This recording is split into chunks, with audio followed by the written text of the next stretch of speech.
आज के समय में टेक्नोलॉजी के सहारे हर देश विकास की दिशा में आगे बढ़ने का प्रयास कर रहा है। वहीं दूसरी ओर पर्यावरण से जुड़ी समस्याएं हमारे भविष्य को चुनौती दे रही हैं। अब ऐसे में एक सवाल उठता है कि कैसे एक ऐसा मॉडल तैयार किया जाए जिसकी वजह से आर्थिक विकास भी हो, रोजगार के अवसर भी बढ़े और ये हमारे पर्यावरण को सुरक्षित भी रखे। बिल्कुल, क्योंकि विकास का मतलब सिर्फ बड़े बड़े इंफ्रास्ट्रक्चर खड़ा करना नहीं होता। असली विकास तब होता है जब समाज के हर तबके को उसका लाभ मिल सके, साथ ही साथ हमारी प्राकृतिक धरोहर भी सुरक्षित रहे। आज के युग में जहां क्लाइमेट चेंज और अनएम्प्लॉयमेंट एक गंभीर मुद्दे बन चुके हैं, तो इसी संतुलन के साथ हमें सस्टेनेबल डेवलपमेंट की अवधारणा को भी समझने की ज़रूरत है ताकि हम अपने आने वाले भविष्य को सुरक्षित रख सकें। इन्हीं सब समस्याओं को ध्यान में रखते हुए हाल ही में भारत सरकार के डिपार्टमेंट ऑफ बायोटेक्नोलॉजी ने बायो E3 पॉलिसी लॉन्च की है। तो क्या है ये बायो E3 पॉलिसी, कैसे ये रोजगार के अवसर को बढ़ाएगी, पर्यावरण को सुरक्षित रखेगी और देश की विकास की गति में एक नई दिशा देगी? और इसी पर जानकारी साझा करने के लिए आज हमारे साथ स्टूडियो में है doctor Alka Sharma, senior advisor and scientist H, department of biotechnology से। आपका बहुत बहुत स्वागत है मैम DD मॉर्निंग शो में। आपका बहुत बहुत स्वागत है मैम। सबसे पहले तो हम आपसे ये जानना चाहेंगे कि ये जो हाल ही में बायो E3 पॉलिसी लॉन्च की गई है, इसके मेन फीचर्स क्या हैं और इसका प्रभाव जो है वो कौन से क्षेत्रों पर पड़ेगा? धन्यवाद। सबसे पहले मैं आपका धन्यवाद देना चाहती हूँ स्टूडियो में आमंत्रित करने के लिए। तो जैसा कि आपने कहा कि डिपार्टमेंट ऑफ बायोटेक्नोलॉजी के द्वारा फॉर्मुलेटेड बायो E3 पॉलिसी, जो कि biotechnology for economy, environment and employment को यूनियन कैबिनेट ने 24 अगस्त 2024 इस साल हमारे माननीय प्रधानमंत्री जी की अध्यक्षता में मंजूरी दी है।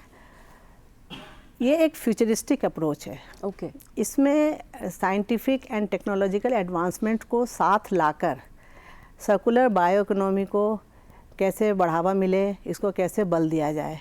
आप इसके फीचर्स की बात हम करते हैं तो ये 3 कैटेगरीज में हम इसको बता सकते हैं ब्रॉडली। एक तो इंटेंसिफाइंग रिसर्च, सो ये जो रिसर्च है, इनोवेशन, नेटवर्किंग, डिस्कवरी रिसर्च की हम बात करते हैं यहाँ पर, फोकस्ड रिसर्च। दूसरा है पब्लिक प्राइवेट को क्रिएशन। ओके। तो इसमें ऐसा है कि बायोटेक्नोलॉजी में इंडस्ट्रीज़ के साथ मिलकर ब्रिजिंग द गैप, अच्छा, कुछ टेक्नोलॉजीज़ लैब में तैयार की जाती हैं, उसको कैसे आगे लेके चलना है। ओके। तो उसके लिए पब्लिक प्राइवेट पार्टनरशिप मोड में करना है। जी। और जो तीसरा है बायो एनेबलर्स। तो बायो एनेबलर्स में बायो फाउंड्री एक फैसिलिटी की तरह इस्टेब्लिश की जाएगी और बायो मैन्युफैक्चरिंग हब्स बनाए जाएंगे। तो इन सब की सहायता से इसको हम इम्प्लीमेंट करेंगे। ओके। कहते हैं हमारा भारत देश जो है बायोलॉजिकल रिसोर्सेज का एक विशाल भंडार है, तो हमारे दर्शकों को समझाइए कि बायोलॉजिकल ये जो रिसोर्सेज होते हैं ये होते क्या हैं? तो जो बायो इकोनॉमी की जब हम बात करते हैं तो ये इकोनॉमी फ्रेमवर्क है। अच्छा। और इसमें जब बायो रिसोर्स हैं जिसमें कि सस्टेनेबल डेवलपमेंट के लिए इसका बहुत महत्व है इसका, उसमें तो कोई भी बायोलॉजिकल जो प्रोसेस है या बायोलॉजिकल जो लिविंग ऑर्गेनिजम्स हैं, प्लांट हैं, एनिमल्स हैं और माइक्रो ऑर्गेनिजम्स हैं, तो इनको यूज़ करके फूड मटेरियल्स और जो हम एनर्जी जो प्रोड्यूस होती है, तो आप ये कह सकते हैं कि बायो इकोनॉमी और बायो रिसोर्सेज में बहुत एक अच्छा, ये एक रिलेटेड विषय है। ओके। ये क्लोजली रिलेटेड है और इसमें जो भी बायोलॉजिकल लिविंग ऑर्गेनिजम्स किसी इकोनॉमिक पर्पस से यूज होता है, ओके, तो उसको वो बायो इकोनॉमी में ऐड करता है। जैसे मैं एक एग्जांपल दूंगी, कुछ भी नेचुरल रिसोर्सेस हैं, तो अगर उसको आप किसी यूजफुल प्रोडक्ट में कन्वर्ट करते हैं, जैसे बायोफ्यूल्स हैं, केमिकल्स हैं या फार्मास्यूटिकल्स हैं, तो इसमें कन्वर्ट होते ही वो यूजफुल प्रोडक्ट बन जाते हैं। हाँ जी। अब वो अल्टीमेटली जो हमारे देश के आर्थिक विकास है उसमें भी उनका बहुत योगदान रहता है। हाँ मैम, हमारे देश की मौजूदा व्यवस्था को देखते हुए इस बायो E3 पॉलिसी को लॉन्च करने के लिए हमें कौन कौन सी तैयारियां करनी पड़ेगी या कौन कौन से ऐसे बदलाव है जो हमें करने पड़ेंगे? तो जैसे अभी मैंने बताया कि ये हमारी यूनियन कैबिनेट में इसको मंजूरी मिली है हमारे माननीय प्रधानमंत्री जी के अध्यक्षता में। तो ये हमारे माननीय प्रधानमंत्री जी का एक बहुत फ्यूचरिस्टिक सोच है जी। तो इस पॉलिसी में हमने इसको 6 थीमेटिक एरियाज में डिवाइड किया है ओके। जो कहाँ पे हमारा फोकस होगा। तो जैसे बायो बेस्ड प्रोडक्ट्स की अगर हम बात करते हैं, वो पहली कैटेगरी है। तो इसमें एंजाइम्स हैं, केमिकल्स हैं, बायोपॉलीमर्स हैं Okay. और एक्टिव फार्मास्यूटिकल ग्रेडिएंट्स हैं, जिसको APIs हम कहते हैं शॉर्ट में। दूसरी कैटेगरी जो है functional food and smart proteins है। ओके। तीसरी कैटेगरी प्रिसीजन बायोथेरेपेटिक्स है। तो इसमें जो टेक्नोलॉजीज़ बहुत एक्सपेंसिव है और हमारे यहाँ अवेलेबल नहीं है, तो उस पर कैसे फोकस तरीके से काम किया जाए और उसको हम अपने देश में बना सकें। तो इसमें मेक इन इंडिया और आत्मनिर्भर भारत, तो ये सब चीज़ों की जो हमारी स्कीम्स है गवर्नमेंट ऑफ इंडिया की, उससे लिंक करके ये पॉलिसी के साथ इसको लिंक किया गया है। mRNA थेरेपेटिक्स है, मोनोक्लोनल एंटीबॉडीज है, तो ये प्रिसीजन बायोथेरेपेटिक्स के सब सेक्टर्स हैं। ओके। फिर ये क्लाइमेट रेजिलिएंट एग्रीकल्चर, आप जैसे हम सब जानते हैं कि एग्रीकल्चर हमारे लिए कितना महत्वपूर्ण है, तो इस पे क्या फोकस होगा, कैसे प्रोडक्टिविटी बढ़ेगी, क्या क्या टेक्नोलॉजीज हम यूज कर सकते हैं इसके लिए। फिर ये जो नेक्स्ट है 5th one, the carbon capture and its utilization. हम सब जानते हैं कि ये आजकल इस पे फोकस करना बहुत ज़रूरी है, प्रदूषण के पॉइंट ऑफ व्यू से भी, और इसको हम कैसे, यूटिलाइजेशन वर्ड इसमें डाला इसलिए गया है कि इसका कैसे सही तरीके से उपयोग किया जाए। फिर अभी आपने स्पेस की बात करी, और हम ये पहला एक्सप्लोरेटरी हमने इसको एक रिसर्च की तरह कि हम उनके साथ मिलकर टेक्नोलॉजी ओरिएंटेड क्या कर सकते हैं। तो मेरीन एंड स्पेस रिसर्च भी इसका एक कंपोनेंट है। ओके। और जो इसका इम्प्लीमेंटेशन होगा वो को क्रिएशन, को पार्टनरशिप के उस मोड में होगा, पब्लिक प्राइवेट पार्टनरशिप से आत्मनिर्भरता की तरफ होते हुए वो हम इसको एंटरप्रेन्योरशिप डेवलप करना चाहेंगे। ओके। तो ये एक बहुत ही फ्यूचरिस्टिक अप्रोच के साथ ये डेवलप किया जा रहा है। और जैसे कभी एक IT सेक्टर शुरू हुआ था जी। तो ये अब इंडस्ट्रियलाइजेशन ऑफ बायोलॉजी इसको आप कह सकते हैं। तो ये बायो E3 पॉलिसी में जो बायो एनेबलर्स हैं, ये किस तरह से एक महत्वपूर्ण भूमिका निभा रहे हैं? ये बहुत अच्छा सवाल है, क्योंकि जब हम बायोटेक्नोलॉजी की बात करते हैं, पर्टिकुलरली जब साइंस की बात करते हैं, तो ये बायो एनेबलर्स और ये सब क्या होते हैं, ये कैसे काम करते हैं, ये बहुत ज़रूरी हो जाता है समझना। सो बायो एनेबलर्स, जैसे ही मैंने 6 थीमेटिक एरियाज आपको बताए, तो ये सब के साथ काम करेंगे, सबको एनेबल करेंगे उनकी टेक्नोलॉजीज़ को आगे बढ़ाने के लिए। तो बेसिकली ये 3 कैटेगरीज में हम इसको बता सकते हैं। ओके। एक तो बायो फाउंड्री होता है, तो उसमें जब कभी कोई टेक्नोलॉजी लैब में डेवलप होती है, कोई प्रूफ ऑफ कॉन्सेप्ट इस्टेब्लिश होता है, कोई लीड्स होती हैं, तो उसको आगे लेके कैसे जाना है।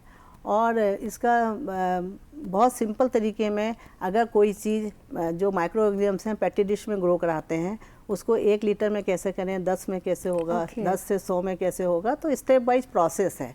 बायोलॉजिकल सिस्टम में हमेशा एक प्रोसेस की तरह काम होता है।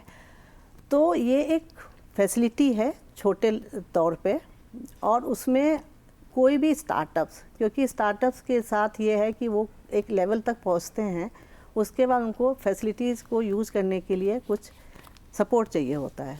तो अगर ये फैसिलिटीज़ हम लोग इसके तहत बना दें, और वो आके उसको यूज़ करके उसको देखें कि ये जो उनका जो भी लीड्स अवेलेबल हैं, जो टेक्नोलॉजी उन्होंने बनाई है, वो आगे काम करेगी या नहीं। तो सेकंड लेवल है बायो मैन्युफैक्चरिंग हब्स। तो वो एक बड़ी फैसिलिटीज़ होगी मैन्युफैक्चरिंग के लिए।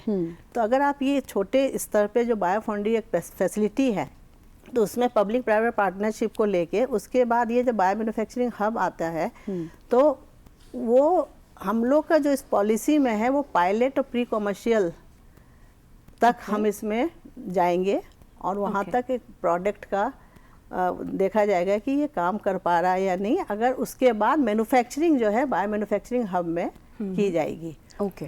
और इसमें एक बायो AI है।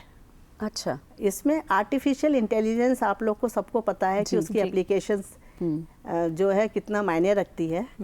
तो आर्टिफिशियल इंटेलिजेंस को यूज़ करके माइक्रोब्स का चयन कैसे किया जाए। अच्छा। ओके। कौन से माइक्रोब्स में पोटेंशियल है, और फिर उसका चयन करके उसको जेनेटिक इंजीनियरिंग के साथ उसका कैसे उसको और बढ़ाया जाए जिससे कि जो अंत में हमें प्रोडक्ट मिले वो यूजफुल हो और जो हमें एक्सपेक्टेड आउटकम है उसके अकॉर्डिंग हो। तो बायो एनेबलर जैसा नाम बता रहा है, तो ये 3 कैटेगरीज में फैसिलिटेशन होगा हर सेक्टर में, जो 6 सेक्टर्स अभी आपको बताया। ओके। तो मैम, आपने अभी क्लाइमेट स्मार्ट एग्रीकल्चर का जिक्र किया, CCS यानी carbon capture, utilization and storage का जिक्र किया, और आज के समय में तो क्लाइमेट चेंज सचमुच एक बहुत बड़ी समस्या बन गया है। तो बायो E3 पॉलिसी इस दिशा में कैसे एक मददगार साबित होगी? ये एक बहुत अहम मुद्दा है। जैसे मैंने कहा कि कार्बन कैप्चर यूटिलाइजेशन इसका एक मेजर सेक्टर है जी बायो E3 पॉलिसी का। ओके। तो इसमें हम सब जितने भी स्टेक होल्डर्स हैं उनके साथ मिलकर एक रोड मैप तैयार कर रहे हैं। ओके।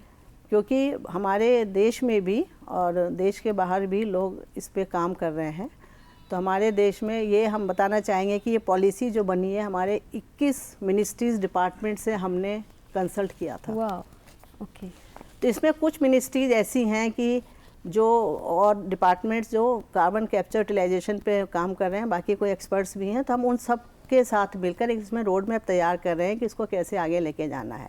तो हमारा जो मुख्य उद्देश्य है कि बायोलॉजिकल प्रोसेसेस को यूज़ करके, माइक्रो ऑर्गेनिजम्स को यूज़ करके एनवायरमेंटल फ्रेंडली टेक्नोलॉजी, जो बायो बेस्ड प्रोडक्ट्स कैसे बनाए जाएं जिससे कि कार्बन फुटप्रिंट की हम बात करते हैं तो वो हम मिनिमाइज कर सकें। तो वो इस पे इसका पूरा फोकस उस चीज़ पे रहेगा। ओके। तो बायो E3 पॉलिसी यानी जो 3rd E है, इट स्टैंड्स फॉर एम्प्लॉयमेंट, तो किस तरह से रोज़गार के अवसर बढ़ाने में मददगार साबित होगा? ये बहुत इम्पॉर्टेंट कंपोनेंट है। जैसे हम सब जानते हैं biotechnology for economy, environment and employment, और अब अभी हम एम्प्लॉयमेंट की बात कर रहे हैं। तो अभी जैसे बताया कि ये बायो एनेबलर्स हैं, तो ये जहाँ जहाँ हम इस्टेब्लिश करेंगे तो वहाँ हमें स्किल्ड मैन पावर भी चाहिए होगी उसको ऑपरेशनलाइज करने के लिए, और उसके लिए फिर हमें और भी ट्रेन मैन पावर भी हमें तैयार करनी है। तो जहाँ पूरे देश में एक तो जो जहाँ रिक्वायरमेंट है उसके हिसाब से वहाँ इस्टेब्लिश किया जाएगा, और एक दूसरा एक कॉन्सेप्ट यहाँ ये भी है कि ये बायोमास जहाँ जहाँ अवेलेबल है और जिसके को हम कन्वर्ट कर सकते हैं यूजफुल प्रोडक्ट्स में, तो वहाँ पे भी इसको इस्टेब्लिश किया जाएगा। तो जो ये एम्प्लॉयमेंट है ये इसको रोज़गार का अवसर प्रदान करेंगे। इस बायो एनेबलर्स की जो हम सेटिंग जो इनको सेटअप करेंगे तो उसके थ्रू वो उनको रोज़गार के अवसर भी मिलेंगे।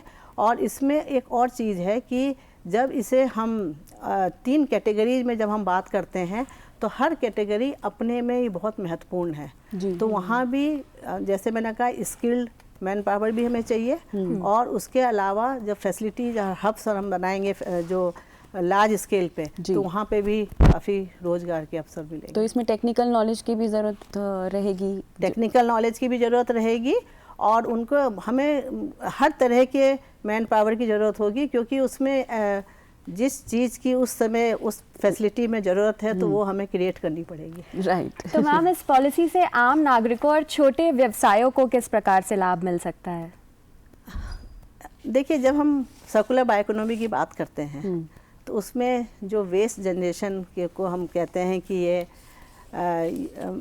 रिड्यूस करना है, रीयूज़ करना है, रिसाइकिल करना है जी। तो सर्कुलर इकोनॉमी में ये मान के चलते हैं कि हमारा जो एम होना चाहिए वो वेस्ट जनरेशन मिनिमम हो, और जो प्रदूषण की आपने भी बात की थी, और जो प्रदूषण हमारे मतलब इस समय हमें सब लोग हम उससे परिचित हैं, तो ये प्रदूषण भी कहीं ना कहीं इन सब अप्रोच से, क्योंकि जैसे मैंने कहा फ्यूचरिस्टिक अप्रोच है, बायो बेस्ड प्रोडक्ट्स हैं, एनवायरमेंटल फ्रेंडली टेक्नोलॉजीज डेवलप होंगी, तो इससे प्रदूषण से भी सभी नागरिकों को कहीं ना कहीं कुछ लाभ होगा। और दूसरा क्या है कि ये जब प्रदूषण की कमी होगी, जब ये लेवल जब नीचे आएगा उससे लाभ होगा। और जो बायोमास की हम बात कर रहे हैं, तो ये जो बायोमास है इसको अगर सही तरीके से यूज़ किया जाए तो भी इससे काफ़ी हद तक इसमें इनके रोज़गार में बढ़ावा मिलेगा। ये तो एक नागरिक की बात हो गई। इन जनरल अगर हम बात करते हैं कि ये एक बहुत सिंपल तरीके से, लेकिन अगर हम साइंटिफिक कम्युनिटी की बात करते हैं तो यहाँ पर जैसे 3 कैटेगरीज हमने बताई, तो उस 3 कैटेगरीज में ये कैसे इसको इम्प्लीमेंट किया जाएगा। तो discovery and integrated network research exploratory होगा, इनोवेटिव रिसर्च कंडक्ट की जाएंगी, ब्रिजिंग द गैप। तो अगर कोई चीज़ डेवलप हो रही है लैब तक तो उसको कैसे नेक्स्ट लेवल तक लेके जाना है। और तीसरा बायो एनेबलर्स। तो ये साइंटिफिक कम्युनिटी की बहुत अच्छी अपॉर्चुनिटी है, किसी भी लेवल पे वो एक्सप्लोर कर सकते हैं और एग्जिस्टिंग इकोसिस्टम को लेवरेज करके। तो दर्शकों, अगर हम सब बायो E3 के बारे में सोचें और प्रयास करें तो हमारी धरती और हमारा देश हमारा धरती और हमारा भविष्य दोनों सुरक्षित रहेंगे। तो चलिए फिर एक छोटा सा कदम उठाते हैं अपनी धरती के लिए, अपने पर्यावरण के लिए और अपने आने वाले कल के लिए। बिल्कुल। बायो E3 पॉलिसी पर जानकारी साझा करने के लिए हमारे साथ स्टूडियोज में उपस्थित थी doctor Alka Sharma, senior advisor and scientist H, department of biotechnology से। मैम, आपका बहुत बहुत शुक्रिया डीडी मॉर्निंग शो में आने के लिए। बहुत बहुत शुक्रिया मैम आपका। Thank you so much.